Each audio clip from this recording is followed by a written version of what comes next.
Hola, buenas tardes. Bienvenidos a esta ronda de talleres enmarcados en las jornadas de actualización en psicología educativa. Yo soy Diego García Álvarez. Hoy voy a estar compartiendo con ustedes este taller titulado Estrategias y recursos personales para protegerse en la docencia, en el marco de estas jornadas organizadas por la Coordinación del Área Educativa del Departamento de Ciencias del Comportamiento y Escuela de Psicología de la Universidad Metropolitana de Caracas. Vamos a ir dando la bienvenida a este evento, sobre todo haciendo una reflexión de que en los últimos años se ha venido revitalizando el interés por estudiar el bienestar docente, sobre todo haciendo énfasis en las condiciones laborales en las cuales nosotros como profesores venimos trabajando. Este va a ser un taller orientado a generar algunas pinceladas, algunos caminos a seguir para aquellos interesados en la promoción de la salud mental de profesores en contextos educacionales de una manera genérica. Es decir, no vamos a hacer tanto énfasis en el nivel educativo, sino más bien en las generalidades que se han encontrado en la investigación científica sobre cuáles recursos personales se relacionan con el bienestar docente, con cuáles características del contexto se relacionan con la salud mental y con el engagement y con el bienestar docente. Y vamos a ir cerrando el taller con algunas recomendaciones puntuales sobre cómo trabajar esto en nuestros espacios educativos. Es importante también destacar que durante los últimos años la profesión docente se ha vuelto mucho más complicada, como la vida misma, en el sentido de que se ha sobrecargado de trabajo a los docentes y hay varias dificultades también. Por ejemplo, algunos docentes refieren dificultades laborales, dificultades en los recursos laborales, inclusive para los recursos primarios de trabajo. En algunas escuelas, en algunos espacios de trabajo, es hasta complicado contar con algún pizarrón, es complicado contar a veces hasta con el marcador que se va a dar la clase. También a eso pues, debemos hablar de que hay reivindicaciones y derechos a nivel laboral y salarial que han sido olvidadas.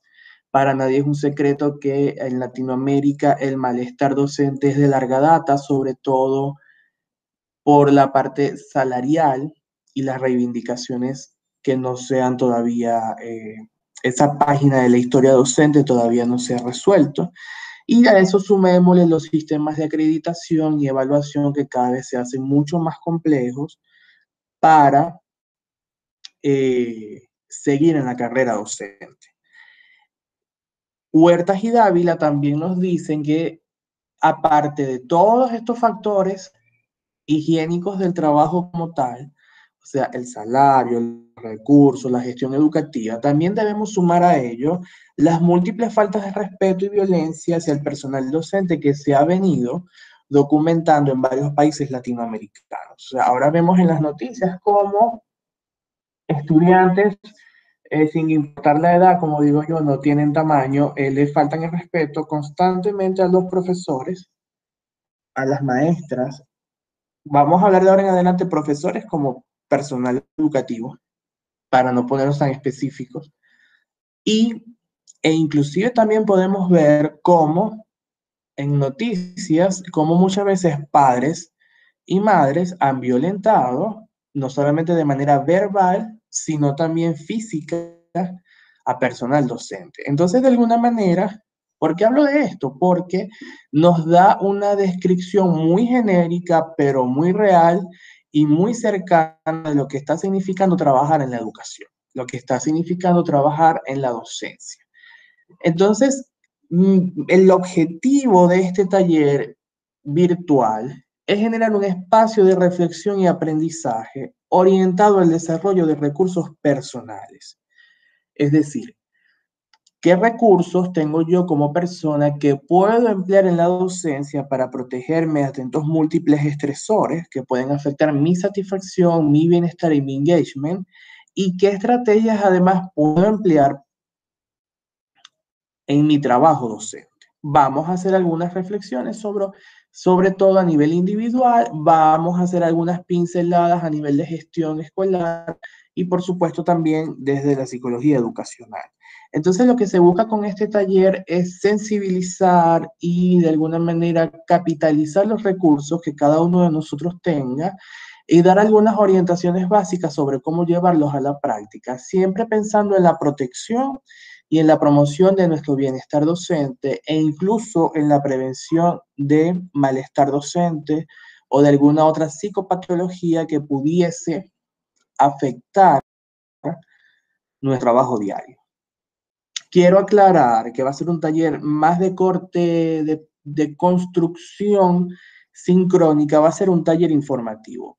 Esto pido disculpas porque he tenido varias dificultades técnicas y me dieron la opción de entonces grabar mi participación. Entonces, de alguna manera, el taller va a ser asíncrono en el sentido de que yo voy a ir generando algunos puntos importantes, voy a ir haciendo algunos llamados a la acción o posibles vías de intervención y el reto está, como toda actividad asíncrona, en que nosotros, cada uno de nosotros pueda identificarse y pensar cómo lo puedo aplicar, ya sea desde mi lugar como profesor, ya sea desde mi lugar como gerente educativo, o ya sea desde mi lugar como psicólogo educacional, o inclusive, ojo, como gerente de políticas públicas, cómo puedo comenzar a incorporar en el diseño, eh, en el diseño del trabajo docente e incluso en el diseño de la carrera docente,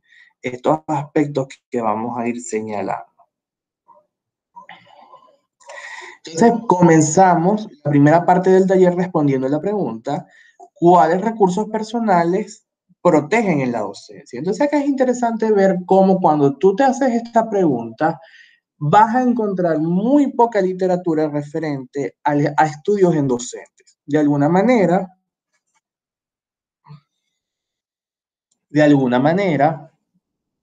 el gran protagonismo siempre lo ha tenido la investigación estudiantil. Sobre todo además porque si lo vemos desde una visión empresarial, que una visión de sistema, una visión de gerente, el gran usuario o el gran producto usualmente es el estudiante.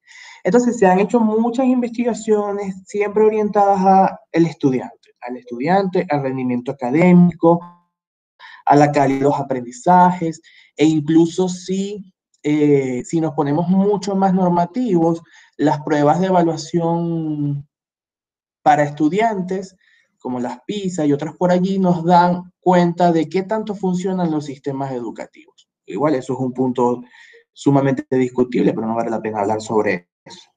Pero ojo, hay una frase que a mí me encanta. El corazón del sistema educativo es el personal docente. El personal docente es aquella persona que toma la filosofía de la educación, toma los contenidos, organiza un accionar didáctico.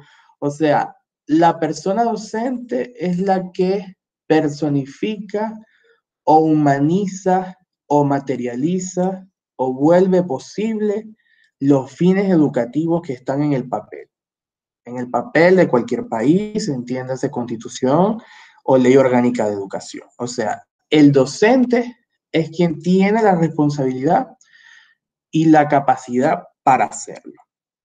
Entonces, resulta muy interesante cómo hay muy pocas investigaciones orientadas a considerar al docente como un trabajador. También hay que decir, ojo, que en varios lugares donde yo he estado, la docencia se ha romantizado demasiado. Y a veces creo también que eso es muy peligroso desde un punto de vista laboral.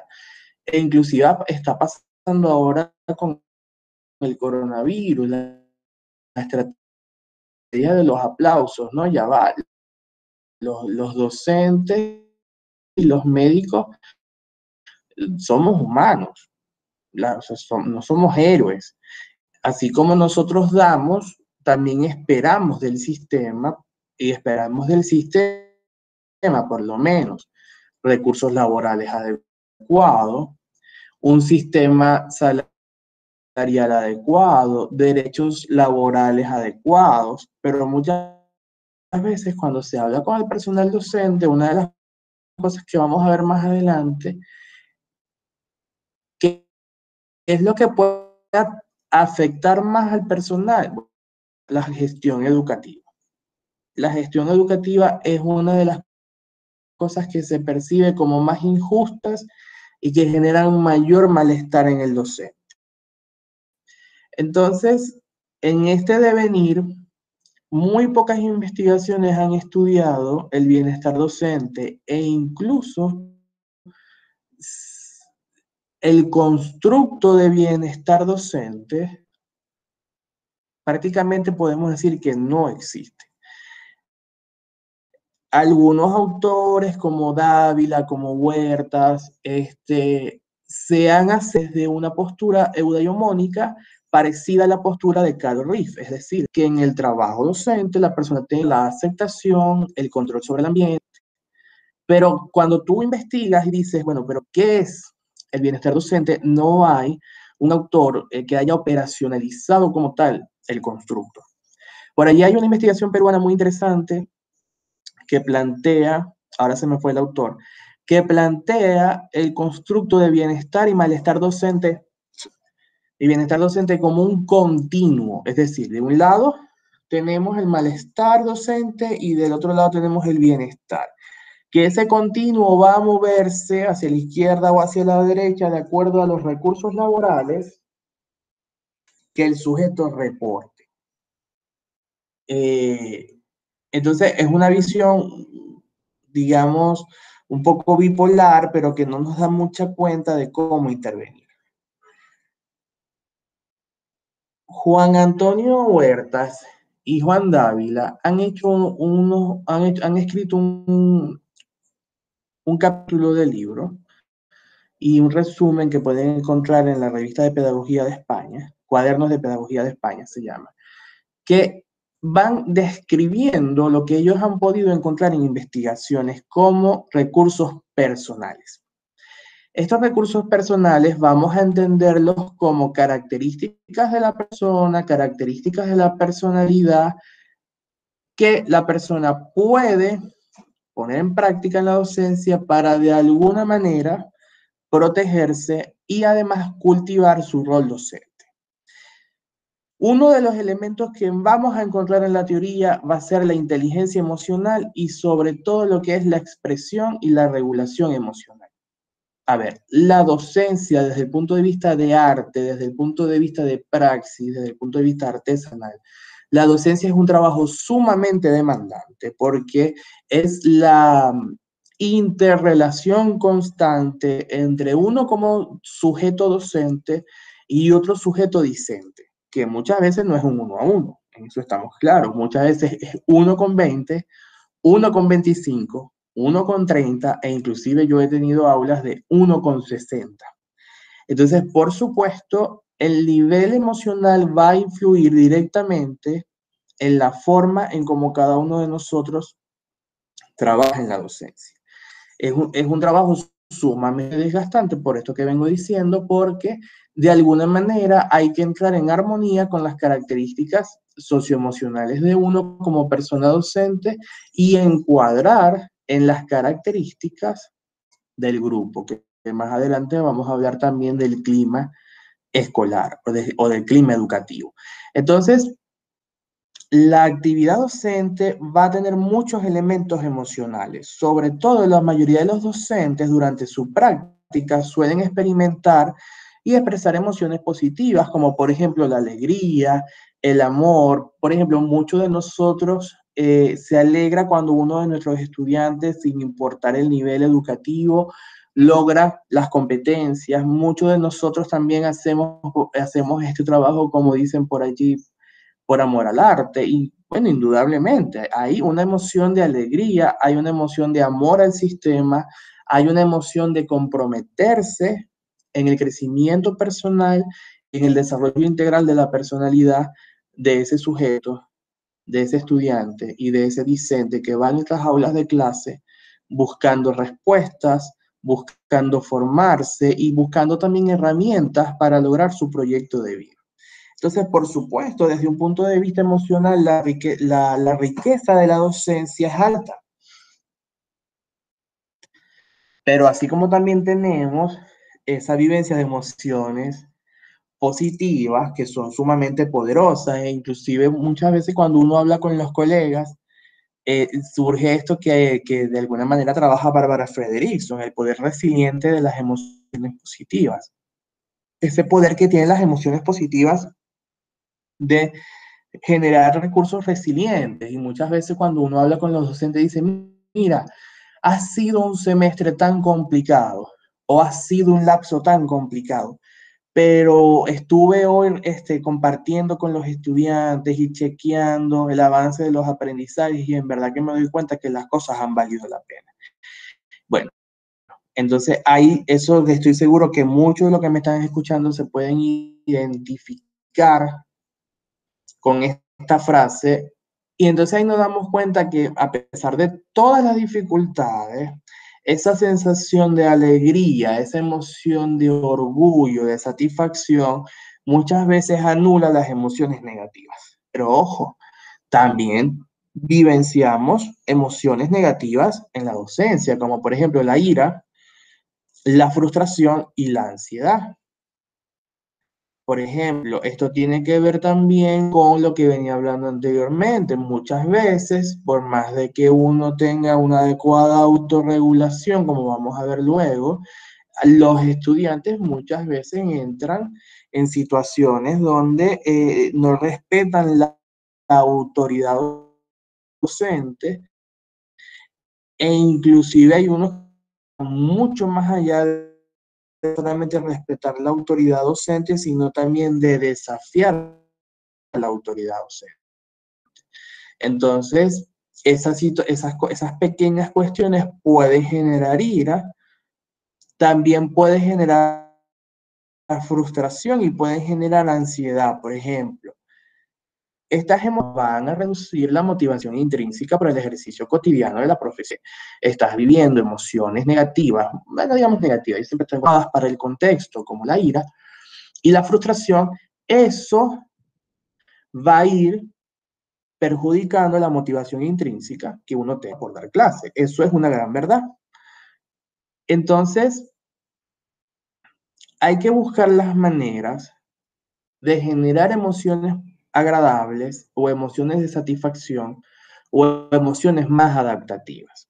Por ejemplo, bueno, conectarse con la alegría que genera el trabajo docente, conectarse con la satisfacción que genera el trabajo docente, conectarse con el orgullo que genera el trabajo docente e ir surfeando aquellas emociones en desadaptativa que podamos ir vivenciando, que para eso nos va a ayudar más adelante la regulación emocional. Entonces, las emociones positivas se asocian a las interacciones de los docentes con estudiantes y colegas. Entonces, ya aquí comienzan las vías de intervención. Las investigaciones dicen que la mayor fuente de emociones positivas tiene que ver con el intercambio docente y con el intercambio adecuado entre los colegas y estudiantes, así como aprecio por la comunidad escolar. O sea que una de las vías de intervención también va a ser cómo lograr mayor pertinencia con la institución educativa con la que yo estoy vinculado. En estos días le decía a un amigo, con muchas cosas que están pasando, mira, uno debe buscar instituciones que de alguna manera uno esté de acuerdo con su filosofía de gestión institucional. Pero ojo, no todas las instituciones son perfectas y debemos aprender a sopesar por qué me quedo yo en una comunidad educativa y con cuáles cosas puedo yo estar de acuerdo y con cuáles no puedo estar de acuerdo.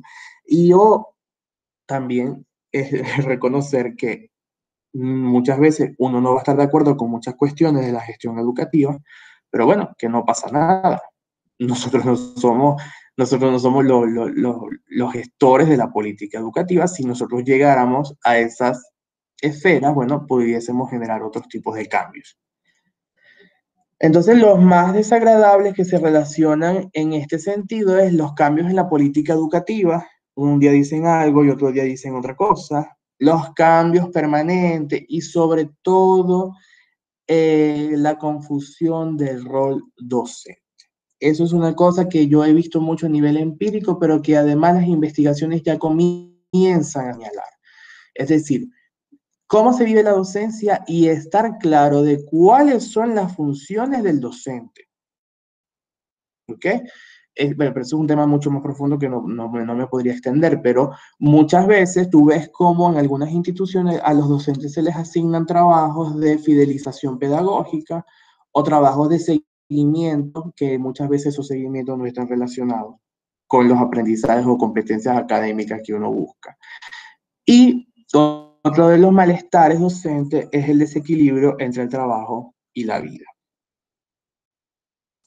Entrando en otro de los recursos personales, vamos a hablar de la regulación emocional. Como les dije, en inteligencia emocional, desde el punto de vista de Myers Sarri, vamos a tener tres grandes habilidades, que es la expresión, la comprensión y la regulación emocional. Pero por supuesto, la habilidad más importante desde el punto de vista adaptativo va a ser la regulación emocional. Es decir, ¿qué hago yo con aquella vivencia de emociones agradables o desagradables, aunque más que las comprenda, bueno, ¿qué hago yo con esto? Entonces, el trabajo docente todos los días implica de una constante regulación emocional, sobre todo además de la tolerancia a la frustración. Una de las cosas más comunes en el escenario docente, sin importar la edad, es que por más, sin importar la edad del discente, es que muchas veces por más de que las instrucciones se dan de manera específica, operacionalizadas, concretas, los estudiantes no siguen las instrucciones. Y eso, por supuesto, genera una frustración para el docente. Entonces acá, eso por colocar un ejemplo pequeñito cotidiano. Pero entonces acá debemos comenzar a aplicar estrategias de regulación emocional. Dávila las llama por un lado preventivas y por otro lado de respuesta. Las preventivas son aquellas anteriores a una expresión emocional inadecuada para el contexto. Por ejemplo, acá hacer en vez de expresar una emoción de manera inadecuada, lo que hacemos muchas veces es, bueno, desviar la atención de los estudiantes hacia otra cosa que esté sucediendo en el momento e incluso conversar consigo mismo, o sea, uno como docente decir, bueno, eh, vamos a reencuadrar la situación, vamos a ver cómo lo explico de nuevo y vamos a ver cómo reconstruyo desde aquí esto que tengo que resolver. Y las estrategias de respuesta son ya posteriores a un estímulo emocional intenso. Por ejemplo, cuando hay algún conflicto en el aula de clase, cuando ha habido cuando ha habido en realidad algo que ha generado malestar en el docente y el docente no ha podido evitar eh, que el agua, que el agua se derrame, por decirlo de alguna manera linda. Entonces, aquí hay que aplicar alguna estrategia de respuesta, pero además de contención y de regulación inmediata, como muchos de nosotros sabrá cuál será. Entonces, acá ya comienzan los caminos de intervención de este espacio de taller asincrónico. ¿Cuáles serían mis estrategias preventivas? Bueno, vamos a volver a intentar y también otra de las estrategias de respuesta es la respiración profunda. Uno además lo conversa con sus colegas, sobre todo cuando son evaluaciones orales, que tú además estás con toda tu seriedad y tú estás evaluando con toda tu seriedad y tú haces una pregunta y a veces los estudiantes te responden cualquier cosa que uno en realidad en la vida, fuera del salón de clase, uno se reiría. Entonces uno tiene que tener una capacidad de control de rasgos faciales impresionante. O también, como vamos a ver más adelante, el manejo del humor como fortaleza del carácter es esencial en la docencia. Pero muchas veces debemos tener un control de rasgos faciales para no reírnos o para evitar que se nos vea la frustración o la rabia que nos está generando la situación en el contexto del salón de clase. Entonces, se sugieren estrategias de regulación emocional relacionadas a la reinterpretación del hecho. Yo usualmente uso mucho esta pregunta. Bueno, ¿qué le dirías a un colega docente que esté experimentando esta situación que te está generando esta emoción? Entonces, de alguna manera, eso ayuda también a la persona a romper con ese egocentrismo, salir un poco de la vivencia y decir, bueno, en verdad, ¿qué le diría yo a alguien que esté pasando por esta situación? Entonces, bueno, vías de intervención personal. ¿Cuáles son mis emociones que vivo en mi lugar de trabajo? ¿Cómo conectarme más con las emociones agradables? ¿Cómo desvincularme y cómo repararme de las emociones menos agradables? Y cuándo y qué hacer cuando inevitablemente la situación desagradable me ha tocado. Entonces, bueno, ¿qué estrategias de regulación emocional preventiva puedo hacer? Bueno, hablo conmigo mismo, respiro profundamente, aquí cada uno de nosotros, bueno, sabrá qué hacer. Y en estrategias de respuesta es, bueno, ¿qué hago cuando ya el vaso se ha derramado? Siguiendo con los recursos personales, vamos a encontrar la autoeficacia docente. La autoeficacia ha venido a ser uno de los constructos más importantes para la psicología moderna y además para la psicología dedicada a la promoción de la salud mental. Entiéndase la autoeficacia docente como esa creencia que tú tienes en tu capacidad docente y esa creencia que tú tienes en que eres competente o que vas a lograr las actividades docentes. Entonces, esto es un constructo sumamente importante porque, por supuesto, va a estar relacionado con tu autoestima y va a estar directamente relacionado con el bienestar docente y con la reducción de estrés. Imagínate tú lo que significaría pararte enfrente de un salón de clase con 30 estudiantes o 50, 60, he tenido yo en oportunidades, y tú no estás suficientemente seguro de tu competencia docente. Más allá de tu nivel de ansiedad, los muchachos también se van a dar cuenta. Profesores que poseen mayores niveles de autoeficacia son capaces de reducir el propio sentimiento del burnout. De alguna manera, el gran antídoto del agotamiento laboral es la autoeficacia, porque si tú te sientes competente o te autopercibes competente en tu nivel para enfrentar los desafíos y las actividades docentes, posiblemente vas a sortear la docencia de manera adecuada. También son capaces de motivar y orientar a sus estudiantes al aprendizaje y perciben un mayor bienestar profesional asociado a su labor en la escuela. Vías o caminos de intervención para la autoeficacia docente. Bueno, la primera pregunta sería, wow, ¿qué tan competente me siento y me evalúo yo como persona docente? Entonces ahí vamos, ¿cómo es mi eficacia en el compromiso? A ver, ¿qué tan competente me siento yo para el compromiso docente? ¿O qué tan competente me siento yo para la dedicación al estudiante? ¿Hasta dónde puedo yo dedicarle al estudiante sin comprometerme yo tanto, pero tampoco sin violentar la autonomía del aprendizaje? Otra importantísima pregunta que deberíamos hacernos acá es ¿qué tanto es mi nivel de eficacia en las estrategias instruccionales? ¿Cómo doy yo una clase o cómo facilito yo los aprendizajes? ¿Cómo organizo yo los aprendizajes? ¿Qué estrategias instruccionales empleo? ¿Serán eficaces estas estrategias? Los estudiantes me entenderán, los estudiantes me seguirán. Y por supuesto, una de las más complicadas es la eficacia en el manejo de la clase. O sea, que fue el ejemplo que de alguna manera lo podemos relacionar con lo que dije anteriormente. Me siento yo competente para estar de pie en un auditorio de 30, 40, 50 y 60 personas y tener dominio del escenario y además tener dominio de la parte del contenido que voy a dictar. Bueno, todo eso visto de esta manera, fíjense que es una gran actividad estresante.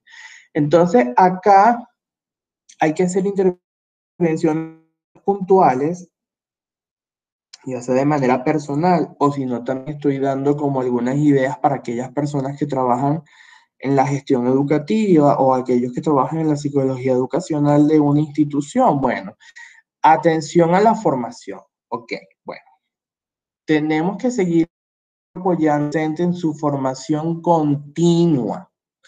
Tenemos que apoyar al docente en el mayor dominio de habilidades, en el mayor dominio de estrategias institucionales, en el dominio del manejo de la clase. Debemos seguir entrenando y debemos seguir fortaleciendo y debemos seguir buscando eso. Voy cerrando el taller, hablo de las comunidades de aprendizaje docente. Cada uno de nosotros. Tengo una estrategia muy linda de la autoeficacia que va relacionada a, bueno, cómo estudiar, por qué me ha ido bien y tratar entonces de replicar este nuevo desafío que me estoy presentando. De una manera mucho más concreta o mucho más individual, la intervención también estaría a que tú prepares tu clase y prepares todo el abordaje educativo, es decir, desde cómo me siento yo con mi compromiso, cuánto le voy a dedicar yo a esto a nivel de energía, de dedicación, de absorción, cómo voy a dedicarme al estudiante, voy a estar en una posición, aquí hay que tener cuidado, y yo siempre critico a los docentes que son excesivamente paternalistas o maternalistas, y eso se relaciona con algo que dije anteriormente. A ver, nosotros somos docentes, no somos padres y madres. Me explico, porque muchas veces siento que en ese compromiso desmedido también se violenta al estudiante porque la dedicación es completa y además la dedicación va más allá de la orientación, sino también de la orden exacta de los procesos. Y como vamos a ver más adelante, tenemos que dejar espacio para la autonomía estudiantil. Eficacia en las estrategias, bueno, entonces voy a tomar un tiempo para yo diseñar con anterioridad la planificación didáctica de mis clases. Es decir, redondeando, tú tienes el control sobre cómo vas a aplicar tu praxis docente y con qué recursos y con qué estrategia lo vas a hacer. Entonces, si tú sientes que tu autoeficacia no es la más adecuada, bueno, el camino es la práctica. Y es como dice por allí esa frase cliché, la práctica es lo que hace que aprendamos. Otro de los recursos que hemos visto de manera ya transversal que se va tejiendo en este taller asincrónico es el engagement docente. El engagement docente entiéndase como esa ilusión o compromiso por el trabajo, y las vías para el engagement y la satisfacción laboral tiene que ver con el soporte de autonomía a los estudiantes. Esto es importantísimo, que tiene que ver con lo que decía anteriormente. Debemos dar espacio, y esto aplica para todas las edades, desde la educación inicial hasta la educación universitaria. Debemos dar espacio y debemos promover y debemos dar este ánimo a la autonomía estudiantil. No podemos esperar que los estudiantes nos consulten todo y también tenemos que dar espacio a que ellos construyan y bueno, si la construcción no es la adecuada, bueno, aprender a dar un buen feedback. Pero hay que dar espacio a la autonomía estudiantil. También otra de las vías son los mediadores psicológicos, es decir, los rasgos de la personalidad. Y uno de los rasgos o estados también que más se relaciona con el engagement docente es la autoeficacia docente y la extraversión. Un estudio amplio ha dicho, ¿qué hace que los docentes sean inteligentes? La extraversión. La extraversión es esos rasgos agradables de la personalidad que se relacionan más con la apertura a la experiencia, con la responsabilidad, ¿ok? Y por supuesto la motivación autodeterminada. Entonces acá habría que comenzar a reconectarnos con qué tan valorado para ti es el trabajo docente, qué tan importante para ti es el trabajo docente. El engagement docente tan importante, los autores lo llaman el bienestar docente. Por eso fíjense que cuando comencé a hablar de este taller les dije que muchas oportunidades, el constructo de bienestar docente no existe como tal. Lo que hacen es que se aproximan al bienestar psicológico de Carol Reef desde esa visión eudaimónica y tratan de hacer como una extrapolación al bienestar de los profesionales docentes. Sería muy interesante también como vías de investigación, bueno, comenzar a generar un constructo de bienestar docente y qué significará y qué medirá y qué implicaciones tendrá el término o el constructo bienestar docente en Venezuela. A ver, el engagement docente tiene así como sus amiguitos, tiene sus enemigos. Uno de los factores ambientales que son enemigos del engagement docente es la sobrecarga de trabajo, que hemos venido hablando que es un síntoma latinoamericano, y el excesivo control que muchas veces muchas direcciones docentes quieren llevar sobre el accionar educativo. Uno de los amigos del engagement docente es el sentido de comunidad y sentir que yo pertenezco y aporto a una comunidad. Los elementos como sobrecarga de trabajo y excesivo control van a ser enemigos también de la salud psicológica de los profesores, sobre todo van a generar agotamiento emocional. Y en su trabajo, el compromiso ocupacional y en sus comportamientos en el aula. Entonces, de alguna manera, elementos relacionados a los factores higiénicos, hay que tener claro que, por supuesto, factores higiénicos inadecuados van a afectar el engagement docente, tanto a nivel de agotamiento, tanto a nivel de compromiso e inclusive también en los comportamientos que los docentes tengan en el aula.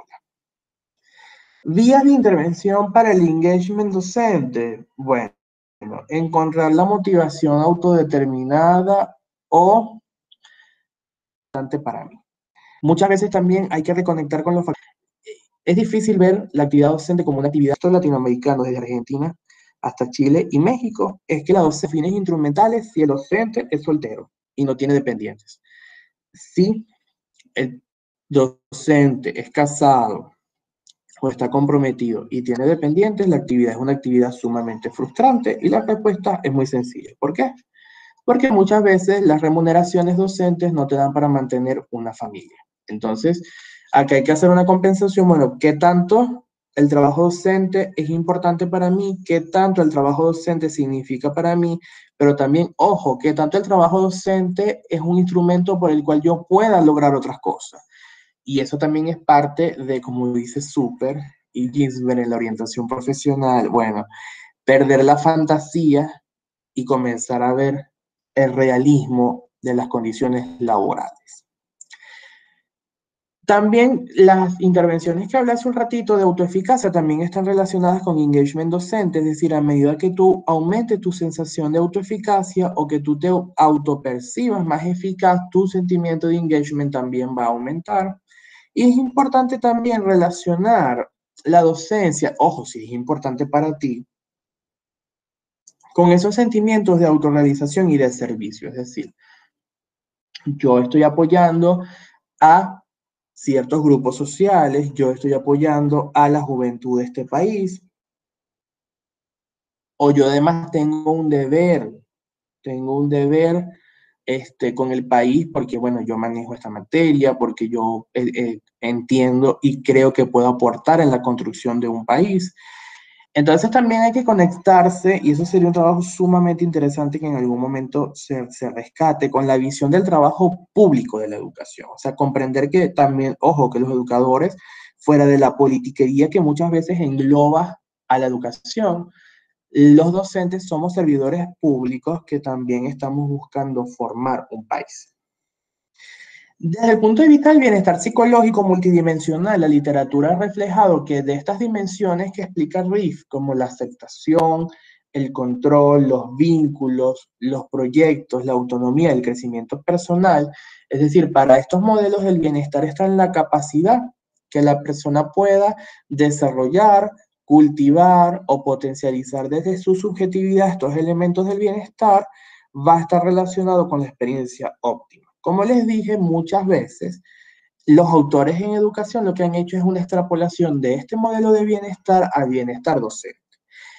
Sin embargo, es importantísimo porque han encontrado que de estos 6 elementos hay 3 que tienen alta relación a modo de recursos personales para la docencia. Y la primera de ellas es la aceptación. La aceptación es ese componente del bienestar que comprende aceptar la vida como es, el pasado y el presente y las condiciones en las cuales tú estás. Eso no quiere decir que tú tomes una posición no protagónica o no empoderada, sino más bien por el contrario. Bueno, estas son las circunstancias, estas son las condiciones, ¿qué es lo mejor que puedo hacer con lo que se me ha dado? Entonces acá, por supuesto, la principal intervención tiene que ver con aceptar el contexto educativo, los recursos educativos y resignificar. Respondiendo a la pregunta, bueno, ¿qué puedo hacer con los recursos? Tal vez no son los ideales, pero esto es lo que tengo. También la aceptación es sumamente liberadora, porque así como asumes que hay cosas que no son ideales, bueno, hay cosas que tampoco lo son, pero que algunas podemos resolverlas. Otro también importantísimo es el elemento de vínculos y relaciones sociales que ya hemos venido como surfeando sobre este elemento. Las investigaciones muestran que una de las cosas que más predicen la salud mental en docentes es el apoyo social entre colegas y sobre todo el apoyo de la dirección. Yo siempre he dicho que uno de los grandes secretos a voces de la gestión educativa exitosa es la armonía e integración y liderazgo transformacional entre los elementos de la dirección, coordinación y personal docente. Mientras el docente se sienta apoyado y amparado por la institución, el docente se siente protegido. Y el crecimiento personal que tiene que ver con aportar a la vida con sentido. Como dije anteriormente, muchos de nosotros en la profesión decimos por amor al arte, pero eso del amor al arte muchas veces se relaciona con el crecimiento personal. Y esto aporta para mi sentido de vida y también aporta a qué tanto ayudo yo a los demás a encontrar y a materializar su sentido en la vida. ¿Ok? No quiere decir que los demás elementos no sean importantes, más bien el reto sería, bueno, ¿cómo potencializar estos 6 elementos en la profesión docente? Cierro además con un ejemplo que lo hace. Otro de los recursos personales y que hay unos escritos muy lindos son sobre las fortalezas del carácter en contexto docente. Y acá seleccioné las 5 más constantes que se encuentran en la literatura, como son la gratitud, el optimismo, el amor por el conocimiento, el autocontrol y el humor. Es importante porque el humor puede ser una estrategia de afrontamiento y puede ser una estrategia de regulación emocional. Muchas veces el humor puede ser una estrategia, el autocontrol, bueno, porque es hermano de la autorregulación y venimos hablando de lo importante que es regular emociones y comportamientos, que yo a veces siento que eso se ha perdido. Recordemos que nosotros los docentes tenemos una función, los docentes somos siempre vistos y observados desde todos los lugares. Uno está actuando de manera inadecuada, fuera o dentro del salón de clases, un alumno te ve. O sea, eso es impresionante. Sale alguien y te dice, oh, profesor, por ejemplo, cuando uno ha tenido una discusión en la calle, cuando uno ha tenido alguna dificultad en la calle, que bueno, que uno responde de manera más criolla y no de manera más profesional, con algunas palabras inadecuadas, bueno, siempre sale alguien que te dice, hola, profesor. Entonces, ojo, es importante mantener el autocontrol, sobre todo en contextos escolares y también fuera, porque además eso tiene otros correlatos a nivel de la vida personal. Bueno, importantísimo el amor por el conocimiento, o sea, que tanto tú te sientes conectado y motivado por aprender, pero también por transmitir conocimiento. Y ojo, la fortaleza del optimismo sin ganas de ponernos demasiado color rosa, demasiado come flor. A ver, si apelamos a la educación, no vas a ser un buen educador si no crees que puedes mejorar. O sea, si tú no crees que el estudiante va a aprender y que el estudiante va a mejorar y que el estudiante va a alcanzar las competencias a lograr, entonces, bueno, baja la Santa María, porque no hay mayor actividad de optimismo que la docencia. En la docencia tú crees que puedes mejorar y tú crees que puedes intervenir en la realidad del otro y la realidad socioeducativa de este país. Y la gratitud, mira, una de las cosas que más me sorprenden cuando estudié esto de intervenciones de psicología positiva en la docencia, en varios países del mundo como China, Uruguay, España, Estados Unidos, han reportado que la gratitud es una de las fortalezas que más protege el bienestar docente en el sentido de esa visión de crecimiento personal. Es decir, qué agradecido me siento yo de poder aportar a la mejora y materialización de otro ser humano. Porque más allá de la educación vista como un sistema social o como un sistema incluso político, la educación es tocar también las almas de los pupilos, es tocar también varias vivencias, es conectarse con muchas historias y es conectarse con muchos proyectos y es conectarse con muchas ganas de echar para adelante también. Formas de intervenir las fortalezas del carácter en el contexto docente. Bueno, tips breves. La identificación, que puede ser a través de escalas, el reconocimiento de las fortalezas, aceptar la fortaleza que cada uno de nosotros tenga, o por el contrario, decir, bueno, yo creo que a mí me serviría mucho desarrollar el humor y el autocontrol para mi labor docente. Bueno, voy a aprender sobre cómo cultivar mi humor y cómo aprender a controlarme. Entonces, poner en práctica estas fortalezas en situaciones docentes. Y por supuesto, esto te va a llevar a un crecimiento. Y además reconocer que hay varios estilos docentes. Por ejemplo, tenemos docentes que son sumamente encantadores en el manejo interpersonal con los estudiantes y en el manejo del aula. O sea, que acá las fortalezas interpersonales están sumamente desarrolladas. Mientras que hay otros, por ejemplo, que son sumamente rígidos y normativos, apegados al programa y lo que les interesa son los aprendizajes académicos. Bueno, esos también generan una ganancia, porque, a ver, todos nosotros aportamos desde el lugar donde estemos, aunque sea desde un mayor dominio de clase interpersonal, aunque sea desde un mayor dominio teórico y científico del programa, todos nosotros y todos los estilos docentes son validados y son bienvenidos, porque imagínense que todos fuésemos iguales. Bueno, imposible, pero además sería sumamente inviable para los estudiantes.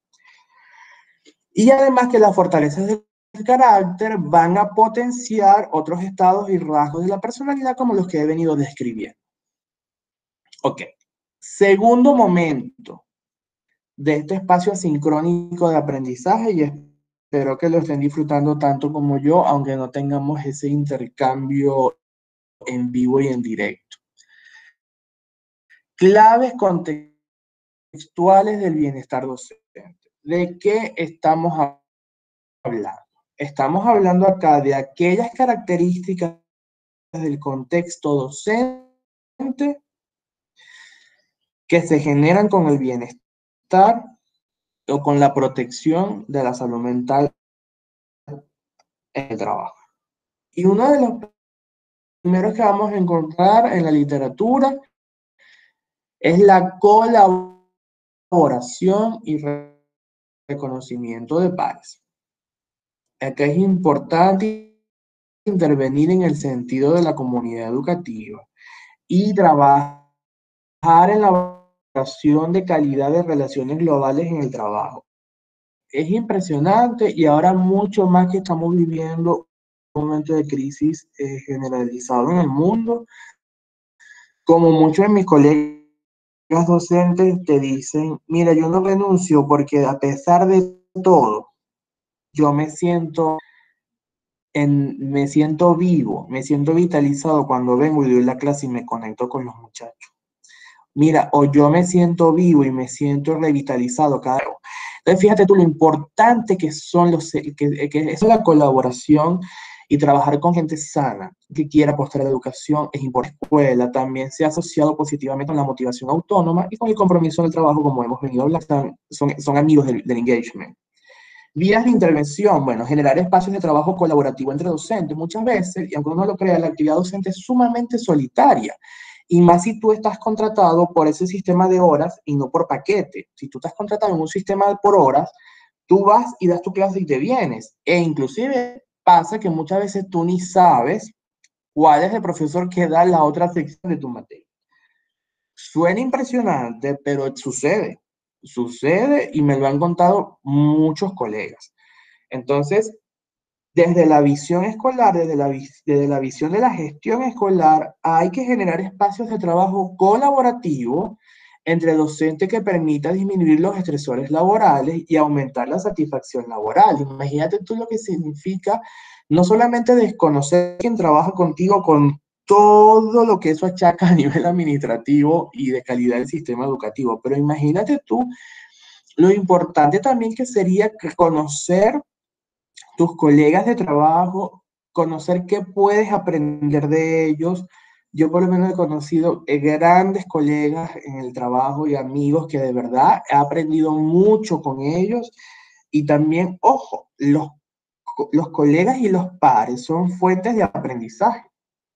Entonces es importante intervenir allí, preocuparse porque, ojo, más allá de las reuniones de departamento, si es que las hay, porque también me entero que en muchos lugares no hay ni reuniones de departamento, ¿qué momento estoy generando yo en mi escuela, en mi universidad o en mi contexto escolar para permitir el intercambio docente? Y también en estos lugares es importante el reconocimiento docente. Y, ojo, y aquí también hay que ser muy auténtico en la vida. El reconocimiento docente no es el aplauso hipócrita muchas veces de las direcciones escolares, ¿no? El reconocimiento docente tiene que ver en cómo se reconoce en verdad tu trabajo y cómo la institución va a ser recíproca contigo, ¿ok? Yo siempre digo a la gente no es tonta, los aplausos duran 3 segundos, 5 segundos, 10 segundos, pero en realidad, ¿cuál es el reconocimiento y cuál es el feedback y cuál es la reciprocidad de la institución educativa contigo? Otro de los elementos contextuales es el clima del aula. Y el clima del aula es algo que impacta no solamente a los docentes, sino a toda la comunidad educativa. ¿Ok? Entonces el bienestar general de los docentes es crucial para el mantenimiento de un clima de aula adecuado y positivo y donde hayan relaciones interpersonales nutritivas entre los profesores y los estudiantes. Un clima de aula positivo también incide en el personal docente, ya que puede favorecer la satisfacción laboral y los niveles de retención en los docentes en el sistema educativo. Vuelvo otra vez, la importancia de los vínculos y de conectarse y del apoyo social en el sistema educativo. Vías de intervención, desarrollo de la autonomía de los estudiantes. Ojo, vámonos a la vida real. Nadie quiere trabajar con un dictador que te diga todo lo que tienes que hacer y cómo lo vas a hacer y además si te equivocas viene aquel feedback sumamente negativo. No, debemos promover autonomía docente, debemos trabajar en conductas prosociales, trabajo en equipo, aprendizaje colaborativo, proyectos sociales, aprendizaje desde estas técnicas, así como, ojo, no olvidemos el modelaje conductual que hacemos nosotros desde nuestra aula de clase. La gestión directiva. Aquí hemos llegado a uno de los aspectos más complicados del bienestar docente. La participación docente en la toma de decisiones en los que se concierne directamente es una de las recomendaciones que más se ha hecho en las investigaciones. Trabaje desde un liderazgo transformacional y situacional. Aquí las vías de intervención es trabajar desde este liderazgo, trabajar desde una cuota participativa y colaborativa.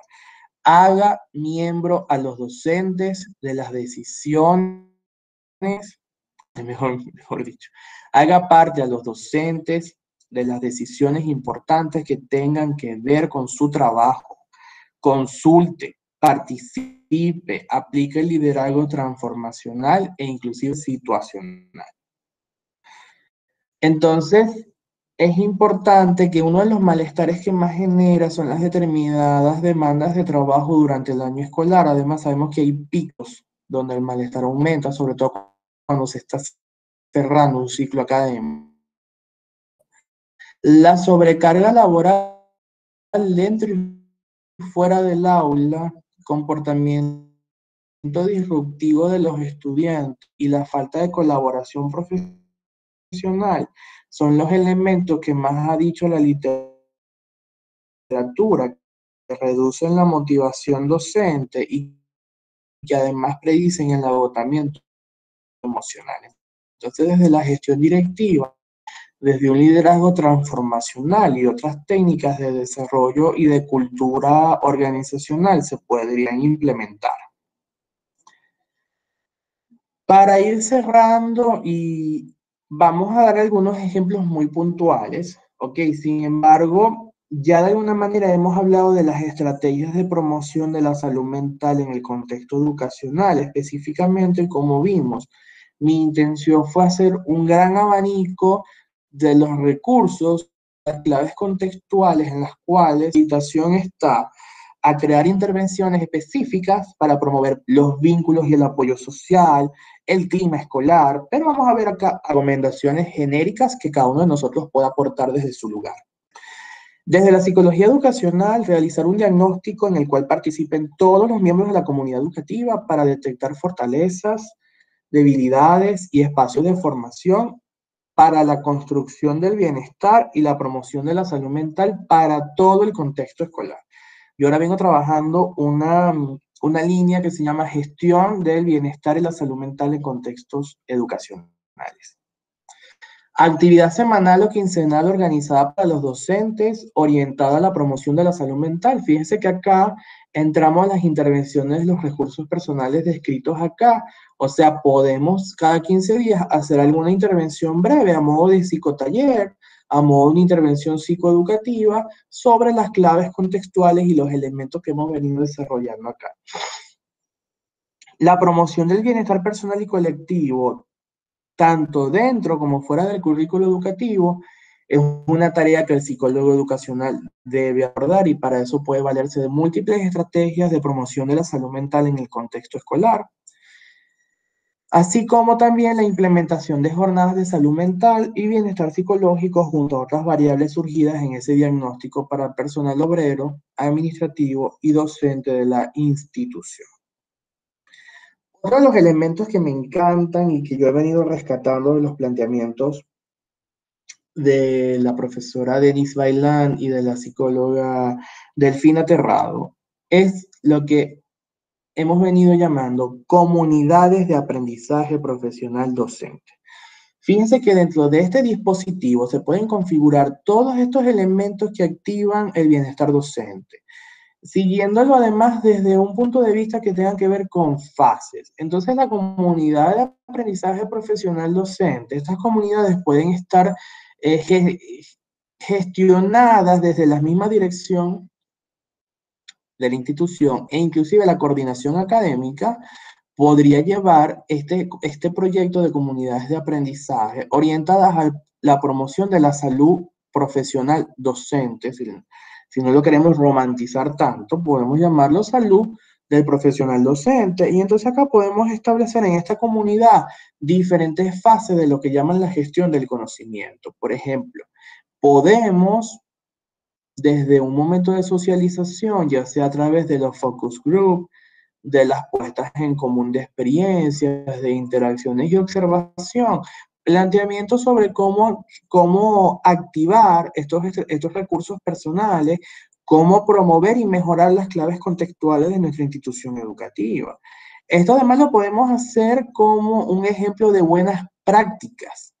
Tomar a los docentes más experimentados o tomar a aquellos docentes que tengan mucha más facilidad para este tipo de interacciones, entonces pueden haber diálogos pares pedagógicos, reflexión colectiva y el modelaje de otros docentes. Entonces, fíjense que acá ya comenzamos a hacer la exteriorización de esos aprendizajes y se pueden combinar con formaciones formales específicas, exposiciones, seminarios que muy bien pueden dar los mismos miembros de la comunidad docente, así como también los puede facilitar los psicólogos escolares o educacionales, o se puede encargar un entrenamiento específico a la gestión escolar como tal.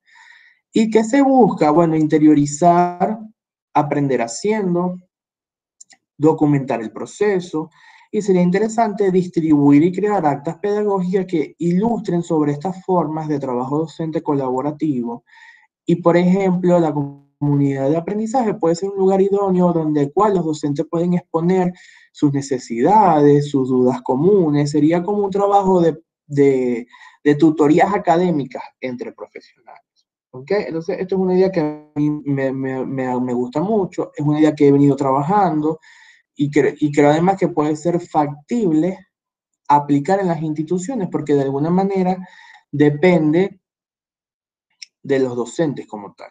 O sea, no habría que buscar equipo y cuestiones técnicas que podrían enlentecer o hacer más difícil el proceso. Recomendaciones puntuales para los docentes. Bueno, todo lo que hemos venido hablando. Uno, emplear estrategias de aceptación del entorno hasta dónde llegas tú y hasta dónde llega el contexto y qué puedes hacer y qué no puedes hacer. Marcar distancia de situaciones problemáticas que no dependen de nosotros mismos y hay situaciones en las cuales ahí se generan problemas y usted no tiene ni protagonismo en esa situación, ni no tiene estrategias para resolverlo, bueno, marque distancia. Respetar los horarios de trabajo, evitando la sobrecarga de labores que conllevan al malestar y además ahora esto hay que ponerlo en negrillas con esto que está pasando el coronavirus. Respete sus horarios y respete su carga docente.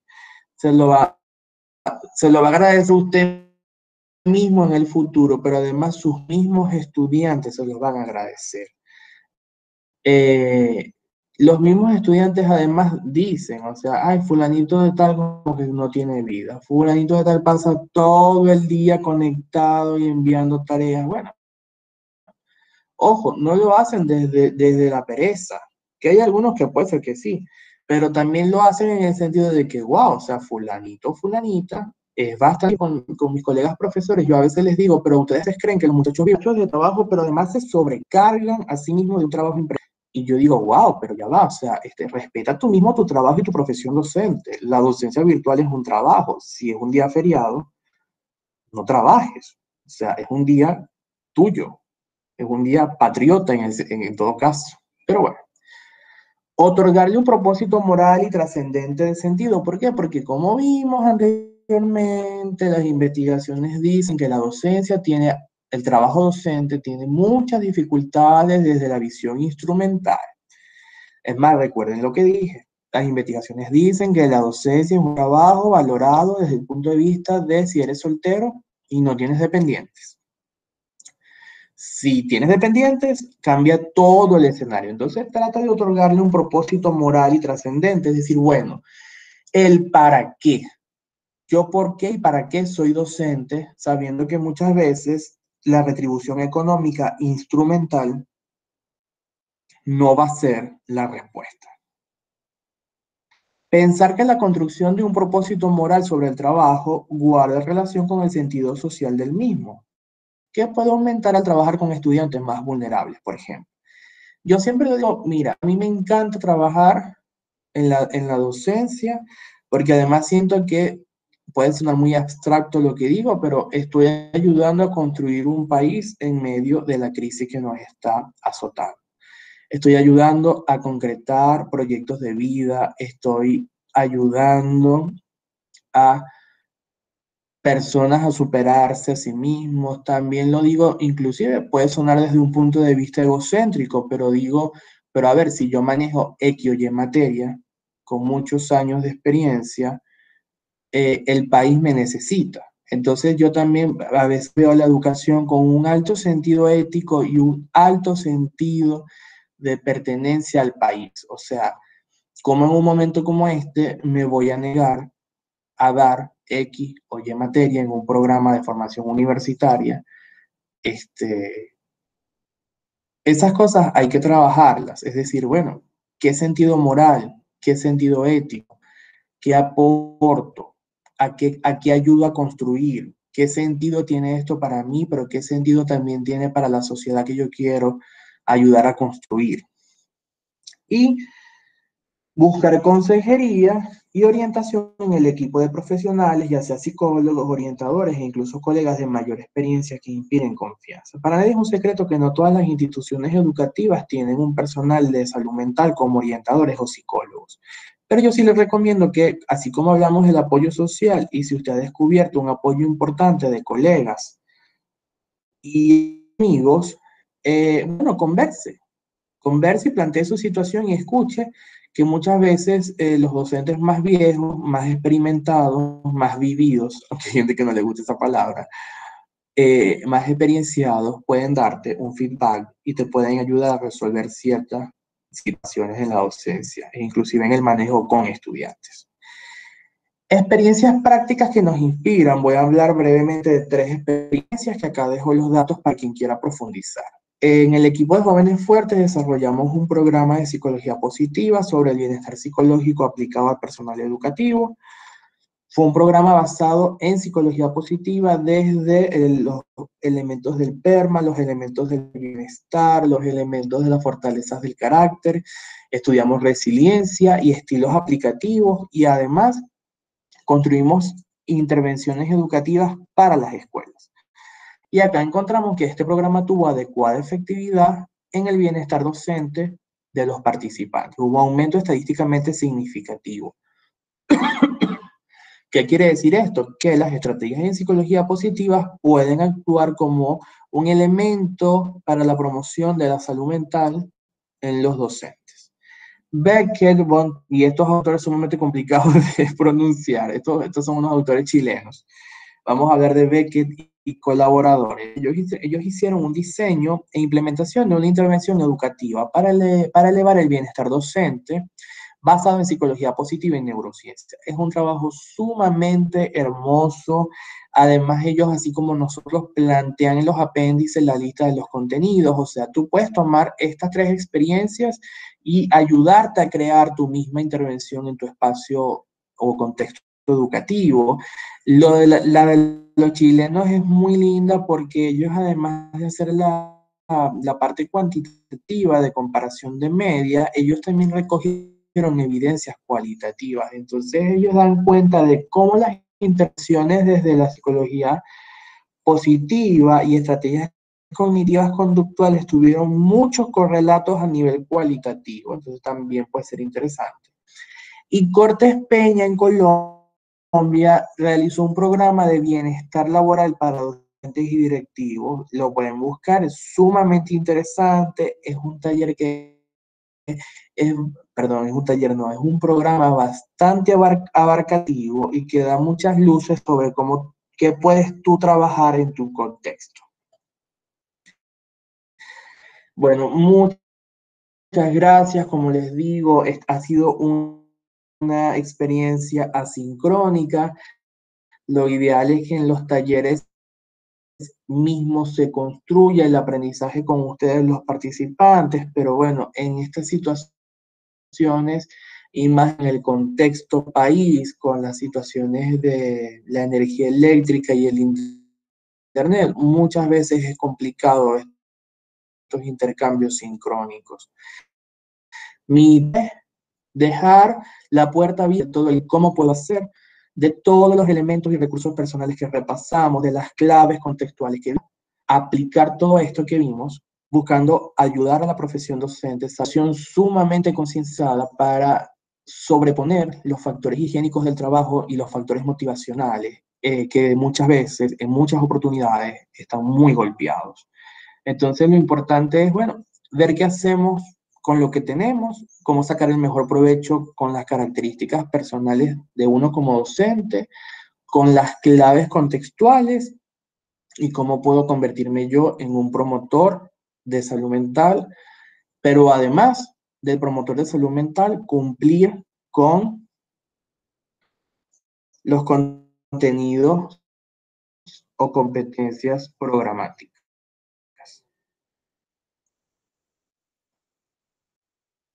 Muchas gracias.